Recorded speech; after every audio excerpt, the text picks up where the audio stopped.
नमस्कार दोस्तों, स्वागत है आपका स्टडी फॉर सिविल सर्विसेज में। वीडियो को पूरा देखिए। कोई भी आपका फीडबैक है, कोई सजेशन है, तुरंत वीडियो में कमेंट करके जरूर बताइए। अच्छा लगे तो वीडियो लाइक जरूर कर लीजिए और ऐसे वीडियो लगातार फ्री में पाने के लिए चैनल को तुरंत सब्सक्राइब कर लीजिए और बेल आइकन को जरूर टैप कर लीजिए ताकि आगे भी सारे वीडियो आपको मिलते रहे। यूट्यूब में फॉलो करते हैं तो प्लीज ये वाला फ्री टेलीग्राम चैनल जरूर ज्वाइन कर लीजिएगा। सारे नोटिफिकेशन, सारे अपडेट यहीं पे आते हैं, ध्यान रखिएगा। स्टडी फॉर सिविल सर्विसेज का कोई भी पेड ग्रुप अगर आपको ज्वाइन करना है तो सिर्फ 856480560660897523864455 यही नंबर है हमारे, सिर्फ जहां पे कॉल या व्हाट्सएप कर सकते हैं।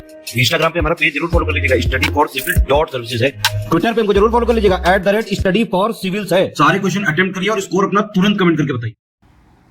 दोस्तों नमस्कार, स्टडी फॉर सिविल सर्विसेज में आप सभी का स्वागत है। ये यूपीपीएससी प्रीलिम्स एग्जामिनेशन की जो हम पेड क्विज देख रहे हैं, कंटिन्यू करेंगे उसको। हमारे ग्रुप से स्टार्ट है इसके लिए ऑलरेडी। आप एडमिशन के लिए डिस्क्रिप्शन बॉक्स में कॉन्टैक्ट डिटेल्स पे कॉन्टैक्ट कर सकते हैं। पूछा गया है, अगस्त 2023 में धर्मेंद्र प्रधान ने NCERT और किस अन्य संस्था के द्वारा विकसित एक कॉमिक बुक है, जैसे पहले कॉमिक्स आती थी स्टोरीज वाली, तो कुछ वैसे ही यहाँ पे एक कॉमिक बुक में जो कि संबंधित है हेल्थ और वेलनेस से, ठीक है, इसको ध्यान रखेंगे। तो इसका नाम है लेट्स मूव फॉरवर्ड, इसका शुभारंभ किया। तो बेसिकली इस कॉमिक बुक का लॉन्च किया था धर्मेंद्र प्रधान ने, जो हमारे एजुकेशन मिनिस्टर हैं, और कोलैबोरेटिव एफर्ट है इसमें NCERT का और यूनेस्को का, जिसमें मुख्य रूप से यहाँ पे इस जो कॉमिक बुक है और कुछ अन्य कह लीजिए ये कोलैबोरेटिव एफर्ट से दोनों संस्थाओं के बीच में स्कूल्स में भारत में जो हेल्थ और वेलनेस प्रोग्राम पे आधारित है, ठीक है। तो उसी क्रम में ये जो है लॉन्च किया गया है, तो बी ऑप्शन को चुनेंगे। इसमें नाम ध्यान रखिएगा, लेट्स मूव फॉरवर्ड जो है 29 अगस्त 2023 को मुख्यमंत्री योगी आदित्यनाथ ने किस जिले में मेजर ध्यानचंद म्यूजियम का जो है लोकार्पण किया है। तो ये हमारे एक फेमस हॉकी प्लेयर थे, आप इनको जानते होंगे, हॉकी का जादूगर भी इनको कहा जाता था। और नेशनल स्पोर्ट्स डे भी हम मनाते हैं 29 अगस्त को। तो उसी के अवसर पर मेजर ध्यानचंद म्यूजियम और एक हॉकी ये म्यूजियम है और स्टैचू है इनका, ठीक है, जो कि इनॉग्रेट किया चीफ मिनिस्टर योगी आदित्यनाथ ने झांसी में। ध्यान रखेंगे, इंपॉर्टेंट है। हाल ही में किस देश की डेनियल मैकगेही अंतर्राष्ट्रीय क्रिकेट में खेलने वाली दुनिया की पहली ट्रांसजेंडर क्रिकेटर बनी है। तो ध्यान रखिएगा, इंपॉर्टेंट रहेगा ये भी। ऑस्ट्रेलियन एक ट्रांसजेंडर प्लेयर हैं ये डेनियल मैकगेही। तो 2020 में ये जो है कनाडा में शिफ्ट होकर के वहाँ पे जो एलिजिबिलिटी क्राइटेरिया है फीमेल टीम से क्रिकेट खेलने के लिए, उसको फुलफिल किया है इन्होंने। और रिसेंटली इनको कनाडा की जो टीम है, ठीक है, जो कि अभी इनका जो वुमेन्स का T20 वर्ल्ड कप जो 2024 में होगा, उसमें उसके पहले के जो अभी इनिशियल कुछ गेम्स होते हैं ना क्वालिफाई करने के लिए, उसमें ये पार्टिसिपेट इनको करना है। तो वहीं पर इनका सिलेक्शन हुआ है, तो ध्यान रखेंगे डेनियल मैकगेही। तो ये जो है खेल रहे हैं वैसे ओरिजिनली कनाडा से, पर मूल रूप से ऑस्ट्रेलिया से इनका संबंध है। तो फिलहाल अभी यहाँ पे अब कनाडा को ही मानिएगा। हाल ही में इंटरनेशनल एमी अवार्ड जीतने वाली पहली भारतीय महिला कौन बनी है। तो इंटरनेशनल एमी डायरेक्टरेट अवार्ड जो है ये मिला है फिल्म मेकर जो इंडिया की हैं, एकता कपूर, ठीक है, इनको। Option first. 1 सितंबर 2023 को नागर विमानन मंत्रालय और CII एक समूह है, कन्फेडरेशन ऑफ इंडियन इंडस्ट्रीज इसका फुल फॉर्म है, इसको ध्यान रखेंगे। तो इनके द्वारा संयुक्त रूप से आयोजित किया गया अंतर्राष्ट्रीय एरोस्पेस सम्मेलन कहाँ पर हुआ था ये? इसमें मध्य प्रदेश के ग्वालियर में, ठीक। तो 1 से लेकर के जो है मतलब 2 दिन का था, 1 और 2 सितंबर। तो उसमें यहाँ पे उद्घाटन किया था जो हमारे सिविल एविएशन के मिनिस्टर हैं ज्योतिरादित्य सिंधिया, ठीक। और इस पूरे आयोजन में जो ये यहाँ पे आयोजित किया गया है हमारा कॉन्फ्रेंस, ठीक। तो इसमें मुख्य रूप से जो ग्लोबल सप्लाई वैल्यू चेन है, ठीक है, उस पर फोकस किया गया, उसको आगे कैसे इन्हांस कर सकते हैं, ठीक है। सितंबर 2023 में कंपटीशन कमीशन ऑफ इंडिया जो है, भारतीय प्रतिस्पर्धा आयोग, इन्होंने विस्तारा एयरलाइंस का किस अन्य एयरलाइन में विलय की अनुमति दी है। तो विस्तारा एयरलाइन जो है उसको मर्ज कर लिया जाएगा एयर इंडिया में, ठीक। तो ऑप्शन डी को चुनेंगे। पृथ्वी की संरचना में रासायनिक लौह तत्व आयरन की कितनी मात्रा होती है। तो देखिए ओवरऑल अर्थ को हम अगर देखें बाई मास के कॉम्पोजिशन के हिसाब से, तो सबसे ज़्यादा मात्रा आयरन की ही है, ठीक है, लगभग 35%, ठीक है। ऑक्सीजन 30%, सिलिकॉन 15% और जैसे मैग्नीशियम 13%, ठीक है। तो यहाँ पे ये ऑप्शन डी को चुनेंगे, 32 से 35। उत्तर प्रदेश राज्य में किस जनपद में लिंग अनुपात सबसे अधिक है। तो सेंसस के डेटा अभी पुराने वाले ही इस्तेमाल होंगे, नया सेंसस हो नहीं रहा है। तो उसी क्रम में हाईएस्ट सेक्स रेशियो जौनपुर जिले का था 1024, ठीक है। और गोरखपुर की बात करें तो ये 950 था। देवरिया की बात की जाए तो ये करीब 1017 था और आजमगढ़ 1019, ठीक। किस आंदोलन के लिए महात्मा गांधी के द्वारा करो या मरो का नारा दिया गया था? तो सेकेंड वर्ल्ड वॉर के टाइम पीरियड में जब क्विट इंडिया मूवमेंट स्टार्ट होता है तो वहाँ पे डू और डाई का स्लोगन दिया गया। उत्तर प्रदेश राज्य में उर्दू को द्वितीय राजभाषा कब घोषित किया गया? तो official language state of Uttar Pradesh में हिंदी थी और उसके बाद सेकंड ऑफिशियल लैंग्वेज चुना गया उर्दू को 1989 में, ठीक है। तो ध्यान दीजिएगा कि 2 ऑफिशियल लैंग्वेजेस हैं, हिंदी और उर्दू। निम्नलिखित में से किस एक की संस्तुति के आधार पर मूल कर्तव्यों से संबंधित प्रावधानों को भारत के संविधान में जोड़ा गया? तो भाग 4A में जो हमारे आर्टिकल 51A में कुल 11 फंडामेंटल ड्यूटीज़ हैं, तो वो रिकमेंडेशन दी गई थी सरदार स्वर्ण सिंह कमेटी के आधार पे। ये हमने पहले भी बात की हुई है, तो ज़रा बताइए कि किस अमेंडमेंट के द्वारा इनको ऐड किया गया था, ज़रा कमेंट कीजिए। तो नेक्स्ट है, हाल ही में विश्व संस्कृत दिवस 2023 किस दिन मनाया गया? तो कंफ्यूज मत होइएगा संस्कृति शब्द से, है ना। संस्कृत वाला जो भाषा हमारा है ना, संस्कृत लैंग्वेज, वो वाला दिवस मनाने की बात हो रही है। तो देखिए, विश्व संस्कृत दिवस सबसे पहली बार मनाया गया 1969 में, ठीक है। और प्रति वर्ष जो है, जो सावन महीना होता है, तो by end of the month जो पूर्णिमा तिथि होती है, फुल मून कह लीजिए, ठीक है, उस तिथि को इसको ऑब्जर्व करते हैं। तो 2023 की बात करें तो ये ऑब्जर्व हुआ है 31 अगस्त को। और इसको जो है कह लीजिए एक ट्रिब्यूट, यानी ट्रिब्यूट किसका, इनका बर्थ एनिवर्सरी पाणिनि का, इनको आप जानते होंगे, अष्टाध्यायी पुस्तक इन्होंने लिखी थी, काफ़ी फेमस।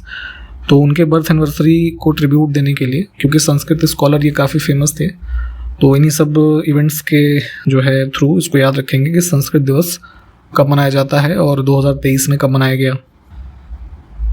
कौन सा युग्म सुमेलित नहीं है? कुछ पुस्तकें हमारे पास है और लेखक का नाम है। तो हुमायूं नामा जो है, हुमायूं ने नहीं लिखा था इसको, जो है on the request of Akbar इसको लिखा था गुलबदन बेगम ने, ठीक है। बाकी के विकल्प ठीक है, इनको देख लीजिए। एक और क्वेश्चन देखिए इसको कि फ्रीडम स्ट्रगल के टाइम पीरियड में रेलवे पर किया गया खर्च दूसरे की पत्नी को सजाने जैसा काम था, ये कथन किसका है, ठीक है। तो ऐसे कई सारे स्टेटमेंट्स उस समय की जो ब्रिटिश पॉलिसीज़ थी उसके रेफरेंस में, या जो फ्रीडम मूवमेंट चल रहा था उसके रेफरेंस में पूछी जाती हैं, तो उसी में से एक ये भी है। तो ये कथन था, चूँकि एक्सपेंडिचर रेलवे पे बहुत ज़्यादा ब्रिटिशर्स कर रहे थे और वो पैसा इंडिया का ही लग रहा था एक तरीके से, तो ये स्टेटमेंट दिया था जो है बाल गंगाधर तिलक ने, ठीक है। वो यहाँ ऑप्शन में है नहीं, तो सबसे लास्ट वाला ऑप्शन चुन लेंगे।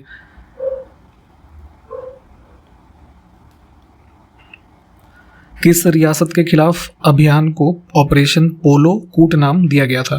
तो आफ्टर जो है इंडिपेंडेंस देखेंगे लगभग 550 जो हमारे प्रिंसली स्टेट्स थे इंडिया में शामिल हो गए थे, लेकिन जैसे मुख्य रूप से हैदराबाद, जूनागढ़ और जम्मू कश्मीर, ठीक है, इन्होंने रिफ्यूज़ किया था ज्वाइन करने से। तो यहाँ पे इनको तीनों को अलग अलग मेथड से, जैसे जम्मू कश्मीर के रीजन को इंस्ट्रूमेंट ऑफ एक्सेशन से शामिल किया गया, जूनागढ़ को जो है रेफरेंडम करके, और हैदराबाद में, ठीक है, एक कह लीजिए मिलिट्री एक्शन किया गया सितंबर 1948 में। जो वहाँ के निज़ाम थे वो शामिल हो नहीं रहे थे, तो यहाँ पे सरदार वल्लभ भाई पटेल जी के नेतृत्व में इंडियन आर्मी ने यहाँ पे ऑपरेशन चलाया, ऑपरेशन पोलो, ठीक है।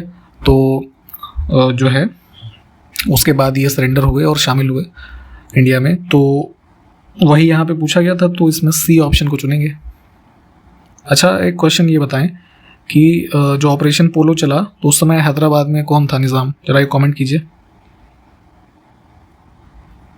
सुभाष चंद्र बोस को देश नायक किसने कहा था? तो इनके इंडिया के लोगों के प्रति सर्विस और जो डेडिकेशन था उन सबको एक तरीके से रिकॉग्नाइज करते हुए रविन्द्रनाथ टैगोर ने देश नायक इनको कहा। भारत के निम्नलिखित में से किस राज्य में सबसे कम लोकसभा सीटें हैं? तो देखिए जितने भी राज्य हैं उनमें अलग अलग सीट्स जो है डिवाइडेड हैं पॉपुलेशन के हिसाब से। तो सबसे ज़्यादा सीटें कहाँ पे हैं? वैसे अगर ओवरऑल देखें तो उत्तर प्रदेश में, ठीक है, इनकी संख्या है कुल 80, ठीक है। और इन दिए हुए विकल्पों में देखिएगा तो जैसे गोवा है, तो गोवा में कुल सीटों की संख्या जो है वो 2 है, ठीक। और तेलंगाना में 17 है, उत्तराखंड में सिक्किम में 1 सीट, उत्तराखंड में 5 सीटें हैं। ठीक, तो सिक्किम हो जाएगा इसमें ऑप्शन सी वाला। अगला है बीसी रॉय पुरस्कार किस क्षेत्र में दिया जाता है? तो बिधान चंद्र रॉय इनका पूरा नाम था। मेडिसिन के क्षेत्र में ये पुरस्कार भारत में दिया जाता है। जो इंडिया में नेशनल डॉक्टर्स डे होता है, कब होता है? 1 जुलाई को। ठीक है, तो यहाँ पे इनको दिया जाता है, ऑप्शन सी को चुनेंगे। बीसी रॉय कौन थे, जरा कमेंट कीजिए तो इनकी उपलब्धियों के बारे में बताइए थोड़ा। 1942 में जब भारत छोड़ो प्रस्ताव पारित किया गया तो भारत का वायसराय उस समय कौन था? तो पहले भी शायद हमने बात की हुई है कि लॉर्ड लिथगो 1936 से 44 के मध्य इनका शासनकाल रहा इंडिया में, और as a viceroy of India इनका ही सबसे लंबा कार्यकाल रहा। ठीक है, इस चीज़ को भी ध्यान रखिएगा, ये फैक्ट कई बार पूछा जाता है। ठीक है, तो क्विट इंडिया मूवमेंट भी इन्हीं के समय काल में जो है वो पारित हुआ।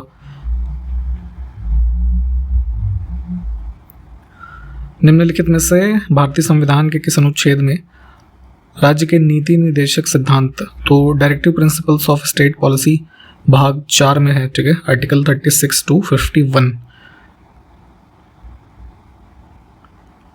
इसमें देखिए, स्वच्छ भारत मिशन को निम्नलिखित में से किस मंत्रालय या नोडल विभाग के द्वारा नियंत्रित किया जाता है? तो 2014 में भारत को 2019 तक फर्स्ट फेज में स्वच्छता पूरी तरीके से सुनिश्चित करने के लिए और ओपन डेफिकेशन फ्री, है ना, इस उद्देश्य के साथ इस मिशन को लॉन्च किया गया।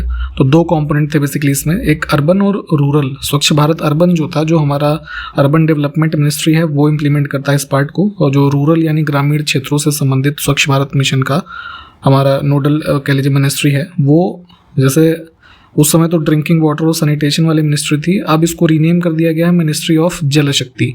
ठीक है, तो ध्यान रखेंगे। तो यहाँ पे अब चूंकि ऑप्शन में जल शक्ति है सिर्फ, तो इसको चुन लेते हैं, यानी कि ड्रिंकिंग वाटर सैनिटेशन। पंचायती राज प्रशिक्षण संस्थान उत्तर प्रदेश में कहाँ पर स्थित है? तो ये है यहाँ लखनऊ में, ऑप्शन सी।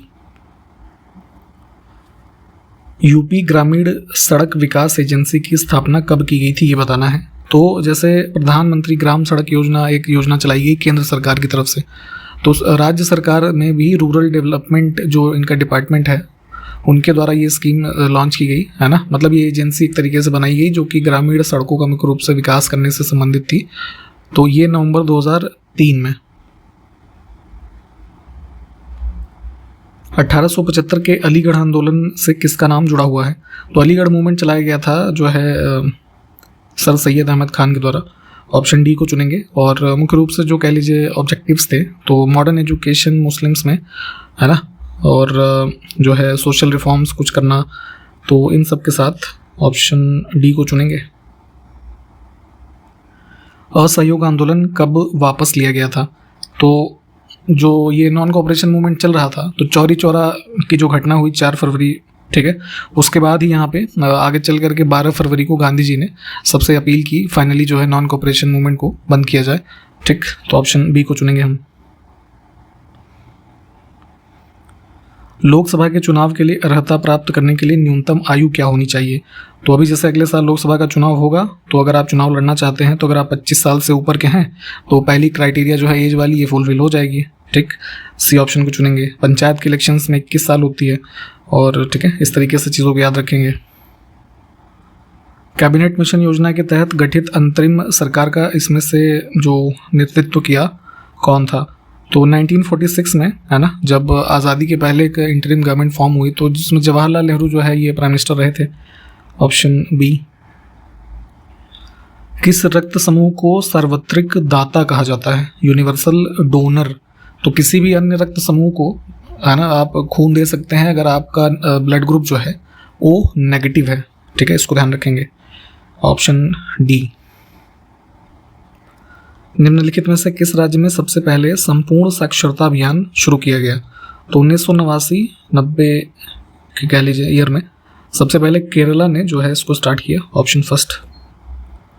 दुनिया का सबसे तेज सुपर कंप्यूटर फ्रंटियर किस देश में विकसित किया गया है? तो अभी जून 2022 से पहले फुगाकू था, ठीक है, जो कि जापान का था सबसे फास्ट सुपर कंप्यूटर। तो इसको ओवरटेक किया है फ्रंटियर ने, जो कि डेवलप किया गया है यूएस में। ठीक है, ऑप्शन डी। किस भारतीय शास्त्रीय नृत्य की उत्पत्ति उत्तर प्रदेश से हुई है? तो ये है कथक। क्लासिकल डांसेस जो भी हैं उसमें से कथक जो है यूपी से एसोसिएटेड भी है। वेदों की ओर वापस जाओ, इसका नारा किसने दिया था? Go back to Vedas. तो स्वामी दयानंद सरस्वती, ऑप्शन बी को चुनेंगे। इनसे संबंधित जैसे ये संस्थान पूछा जाता है ना काफ़ी, आर्य समाज, ठीक, 1875। राजा कनिष्क के शासनकाल के दौरान दरबारी चिकित्सक कौन था? इसका नाम बताना है। तो कुषाण टाइम पीरियड में देखेंगे चरक जो है वो कनिष्क का कोर्ट फिजिशियन था। 1 से 3 सितंबर 2023 तक कलिंग साहित्य महोत्सव का दूसरा संस्करण कहाँ पर आयोजित किया गया? तो ये जो है नेपाल में हुआ है, काठमांडू में, ऑप्शन बी। हाल ही में ओडिशा में 1950 के दशक में हीराकुंड बांध से विस्थापित 1749 परिवारों को भूमि पट्टे पे देने की घोषणा की गई है और ये बांध किस नदी पर बनाया गया है ये बताना है। तो बहुत सारी फैमिलीज, चूँकि होता क्या है कि इस तरह के जो कंस्ट्रक्शन किए जाते हैं उससे उनके लैंड उसमें चले जाएंगे तो उन पे कह लीजिए डिस्प्लेसमेंट हो जाता है उनका। तो ऐसी स्थिति में उनको आगे जीवन यापन है ना और बेहतर अवसरों के लिए ये चीज़ें, इस तरह के लैंड लीज वगैरह किए जाते हैं। तो रिसेंटली ओडिशा में भी ऐसा अनाउंसमेंट किया गया है और इसमें जो है फैमिलीज़ की संख्या हो सके तो ध्यान रखेंगे। और ये जो कंस्ट्रक्शन हुआ है ये महानदी पे है, ठीक है।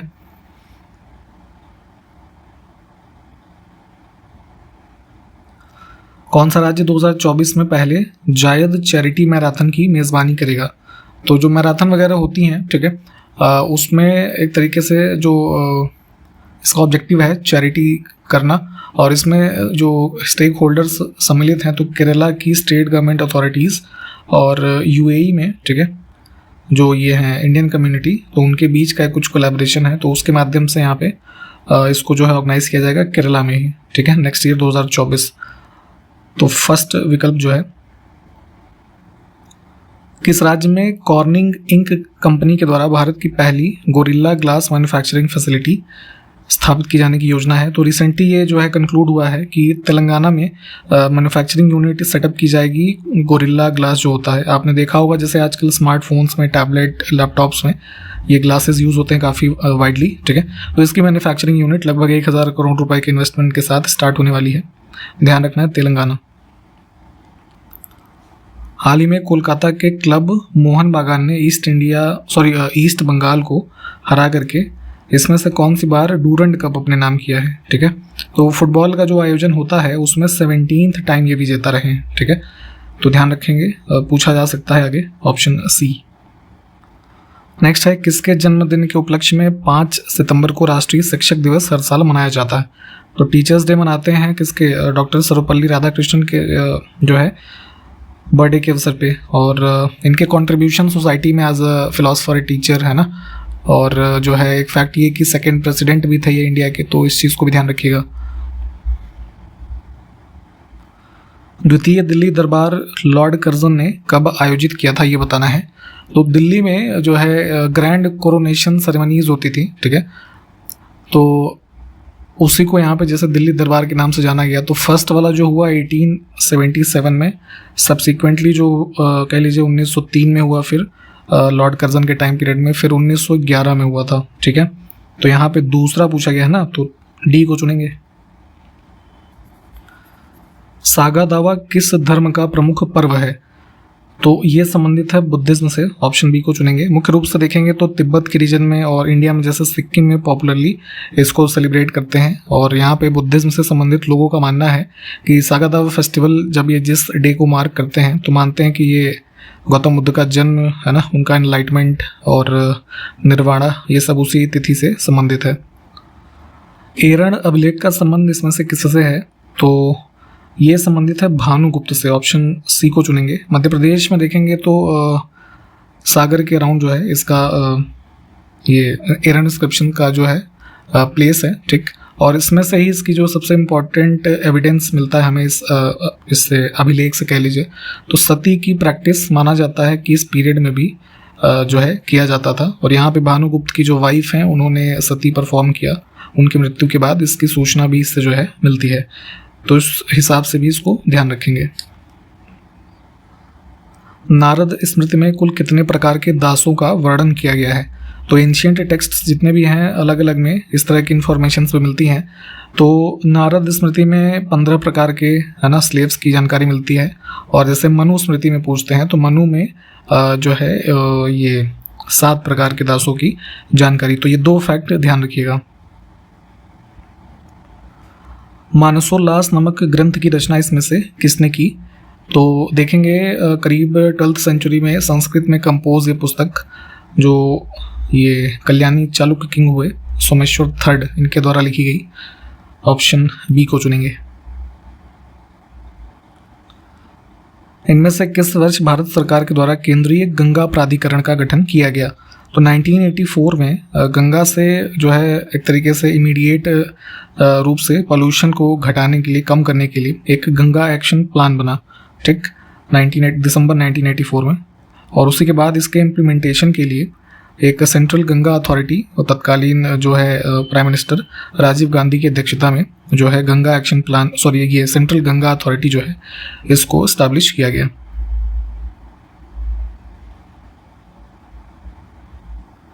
लैंसडाउन हिल स्टेशन किस राज्य में स्थित है? तो पौड़ी गढ़वाल रीजन में कैंटोनमेंट एरिया है ये। ऑप्शन सी को चुनेंगे, उत्तराखंड। ठीक, इसी के साथ यहाँ पे वीडियो कंप्लीट कर लिया हमने। जो क्वेश्चंस पूछे गए हैं उसको कमेंट कीजिए, अगले वीडियो से कंटिन्यू करेंगे। तब तक के लिए नमस्कार, जय हिंद।